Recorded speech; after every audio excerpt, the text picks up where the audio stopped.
para hacer los pagos correspondientes. Y recomiendo incluso avisar al Infonavit, pues que el trabajador nos dijo que no tenía crédito y sí lo tenía. Para eso, ¿qué hacemos? Pues desde la solicitud de empleo se debe de llenar la posibilidad de que se diga si se tiene o no crédito de parte del trabajador y que firme, pues avalando su dicho. Después, una vez que ya sea trabajador, desde que lo aseguramos ya tenemos acceso al portal de Infonavit con los datos de ese trabajador. Entonces ya nos podemos enterar. Entonces, primera medida de prevención, preguntarle al trabajador antes de que se exigiera vaya a entrar a laborar si tiene o no crédito. Si nos dice que sí, un requisito es que nos entregue esa boleta de descuentos. Siguiente, ya entró el trabajador, tendremos que revisar en el portal de Infonavit si tiene crédito. Y después, pues resulta que efectivamente tenemos que hacer las retenciones y terminando el bimestre, pues se tendrá que comparar si lo que tenemos nosotros en los documentos, en lo que buscamos en el Infonavit y sobre todo en los cálculos de retención que hicimos, coincide con lo que aparece en la emisión del Infonavit, en el EVA, para ver que efectivamente se haya retenido lo correcto, ni más ni menos. En caso de que no coincida, ¿qué es lo que prevalece? Lo que nos está informando precisamente esa propuesta de pago. Si no hacemos caso de esa propuesta de pago, si ignoramos que se debe de hacer pues una retención, pues al rato resulta que el Infonavit nos lo va a cobrar y se tarda porque tiene la costumbre pues de esperarse normalmente hasta que ya se van a cumplir los 5 años, pero llega y nos determina las diferencias. Y muchas veces en ese momento que nos determina las diferencias, resulta que el trabajador ya ni está con nosotros. Y no podemos irlo a buscar para solicitarle que nos dé el importe que no le retuvimos. Lo vamos a tener que pagar de nuestra bolsa. Es más, resulta que aunque el trabajador esté con nosotros, si la empresa no hizo la tarea bien de determinar que había un monto a pagar, aunque el trabajador lo hubiera engañado, no le va a poder retener todo. Tendrá que ser un convenio o se tendrá que ir a los porcentajes que la ley marca, pero la ley nos dice que no le podemos retener más de un año de amortizaciones no retenidas. Así es que no cometamos ese error y no tratemos de ayudar al trabajador pues diciendo que ya no está con nosotros, dándole de baja, pagándole por fuera, porque de todas maneras somos obligados solidarios. Si efectivamente el trabajador deja de laborar con nosotros, pues hay que hacer inmediatamente el aviso de baja laboral y ante Seguro Social para que quede la evidencia de que ya no tenemos la obligación de continuar con el entero de esas retenciones, puesto que ya no las pudimos hacer. También puede pasar que el trabajador se enferma, que el trabajador falta, que el trabajador se va de vacaciones o de permiso. Hay que ser cuidadosos porque no en todos los casos se debe de continuar haciendo el descuento al trabajador. Sobre todo cuando hay incapacidades médicas, pues se interrumpe la relación de trabajo y los descuentos solamente proceden cuando hay vigencia en esa relación de trabajo. Y bueno, ¿qué pasa cuando se incapacita el trabajador que no gana sueldos? Está ganando o más bien está recibiendo incapacidades. Sobre las incapacidades no hay descuento del Infonavit y tampoco hay pago del 5% patronal.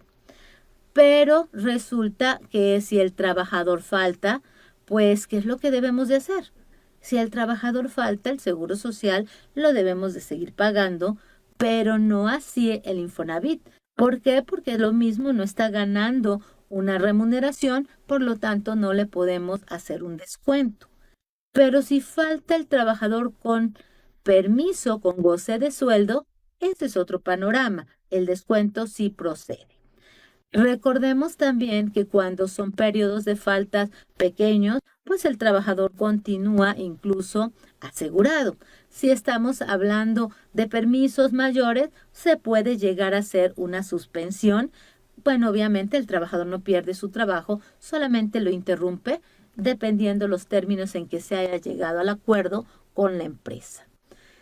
Es muy importante tomar en cuenta esos puntos porque puede ser la diferencia de que la empresa retenga o no, se vuelva solidariamente responsable o no, y sobre todo, pues el costo que puede ser un incremental para la empresa muy importante.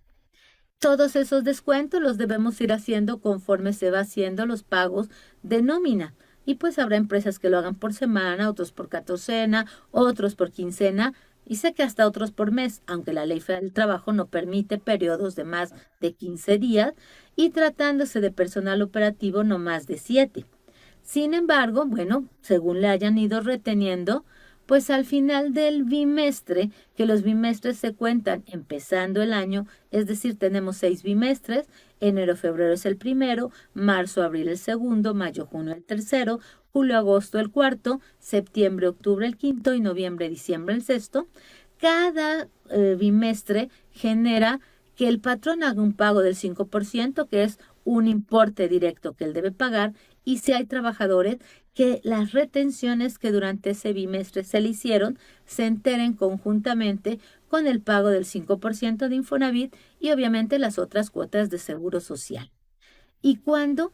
A más tardar el día 17 del mes siguiente ha concluido el bimestre. Si no se hiciera, tendremos actualización, recargos, sanciones y el riesgo de que se dé cuenta la autoridad de que no hemos pagado, nos lo requieran, tengamos gastos de ejecución o los honorarios del notificador y además una sanción. Así es que no nos esperemos a que eso suceda. Es muy importante tener siempre contabilizada esas retenciones, esos pagos de Infonavit y bien monitoreado a los trabajadores que tienen crédito. Recuerden que es muy importante también empezar a hacer la retención cuando nos avisa el trabajador, cuando nos enteramos, pero que de preferencia hay que nosotros revisar esa información para no correr riesgos y tener al rato que estar haciendo aclaraciones que muchas veces no nos quiere valer la autoridad. Y también hay que estar muy pendientes para cuando de pronto pues el trabajador o termina de pagar su crédito y ya no le tenemos que seguir cobrando o descontando, o bien pues se retira de laborar de la empresa y entonces ya no tenemos la obligación de retención. A veces el trabajador nos dice que tiene crédito, pero no aparece en la emisión que se descarga del CIPARE, la famosa EVA. Eso no significa que no tengamos que hacer retención. Si nos avisó el trabajador, procede la retención. Otra situación será cómo las autoridades estén generando esa propuesta de pago. Pero volvemos otra vez, no es una obligación de pago, es una propuesta. Puede estar bien o puede estar incompleta o incluso incorrecta. Lo que sí es muy importante es que cuando se aumenta el salario del trabajador, pues obviamente se aumenta el pago de Infonavit directo del patrón y en muchas ocasiones se incrementa también la retención. En otros casos, sobre todo en los trabajadores de bajos salarios, pues el monto de lo que se le va a retener se va aumentando normalmente año con año. Así es que la recomendación es estar periódicamente revisando esos avisos que están en el portal del Infonavit respecto al monto de las retenciones del trabajador. Y en la práctica sucede que de pronto el trabajador nos da una constancia y dice una cantidad. Bajamos otra de la plataforma del Infonavit y dice otra cantidad y bajamos la EVA y dice otra cantidad. Las disposiciones legales dicen que tomemos la propuesta del Seguro Social. Yo no forzosamente estoy de acuerdo con eso, pero lo haría yo en principio y sobre todo si las otras fueran superiores, sí haría yo una consulta real y concreta al Infonavit, no nada más mandaría yo al trabajador a que le dijeran, sino que buscaría tener algo por escrito donde me dé la certeza jurídica de qué es lo que debo de hacer. Dependerá mucho de la forma en que el trabajador recibió su crédito, pues dependerá mucho de eso el descuento que le van a determinar y por lo tanto lo que va a aplicar pues el patrón. Por eso tendrá que ser muy cuidadoso, dependiendo lo que diga su hoja de retenciones, pues es lo que va a tener que ir monitoreando, porque puede subir el importe, antes decíamos de salario mínimo, ahora es la UMA, puede subir el porcentaje, puede subir la cuota fija. Y esos son factores que pueden hacer variar las retenciones y desde luego pues lo que es la obligación solidaria del patrón. Recordemos que para efectos de esos pagos, pues el trabajador está haciendo prácticamente el pago de la compra de su casa o el pago del crédito correspondiente y tiene indexado ese pago un seguro para la vivienda, es decir, que si le pasara algo al inmueble estaría cubierto y tiene también incluido un seguro de vida por parte del trabajador, que bueno, esos puntos son interesantes para que el trabajador lo sepa. Incluso si el trabajador dejara de tener trabajo, se incapacitara, existe pues un permiso de hasta 2 años en el cual el trabajador no tiene que estar pagando las cuotas. Pero mucho cuidado, eso no significa que se las exentan. No, se las guardan y le cobran intereses sobre lo que no se paga. El patrón tiene 2 formas de hacer el pago. La más sencilla es cuando tiene pocos trabajadores y le llega o puede descargar la emisión de la EVA y bueno, con esa, si está correcta, puede hacer el pago correspondiente ante los bancos o a través de las plataformas de los mismos. O bien, en caso de que tenga más de 4 trabajadores o esa propuesta estuviera incorrecta o simplemente no la quisiera usar, podría utilizar el Sistema Único de Autodeterminación de Cuotas obrero-patronales que incluye Seguro Social e Infonavit. Y ahí se va a alimentar toda la información.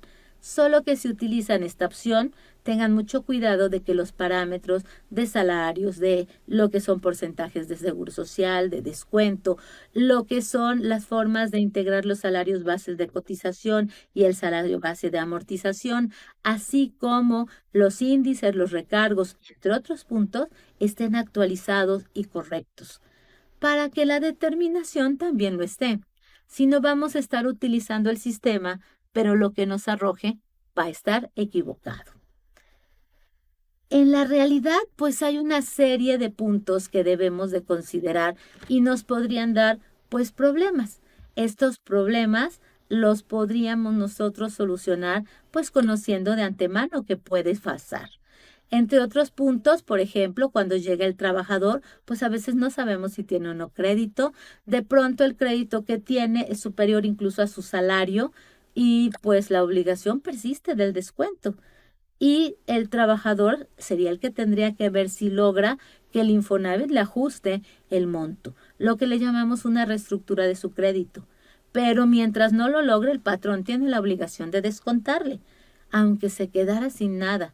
Por eso es mejor preguntar desde antes y determinar el monto del descuento, pues para ver si vamos a querer enfrentar esa problemática o nos la evitamos o desde el principio pues le sugerimos al trabajador que vaya a reestructurar ese crédito.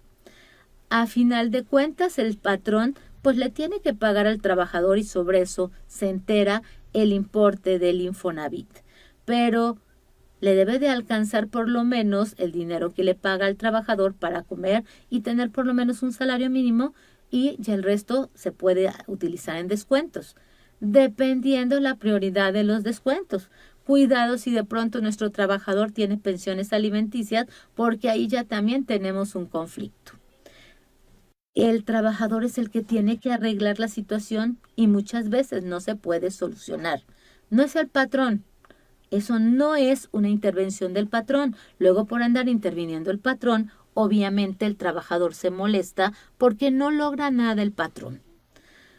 Si de pronto, por cualquier razón necesaria, por despido justificado, porque el trabajador no quiere continuar, se termina la relación del trabajo, pues se termina también la obligación del descuento.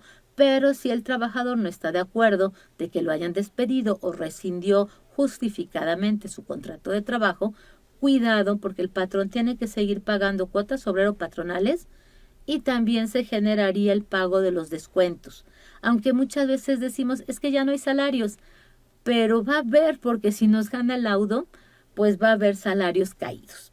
Así es que mucho cuidado porque estas obligaciones laborales son repetitivas. Y mucho de lo que es el descuento, pues tiene que ver con los salarios mínimos y ahora con la UMA, que bueno, hasta el año pasado los que estamos viendo en pantalla son los que aplicaban. Recuerden que tuvimos un 15% de incremento, por lo tanto, en nuestro pago de enero y febrero tendremos también un incremento de los pagos del 5% y desde luego que del monto correspondiente a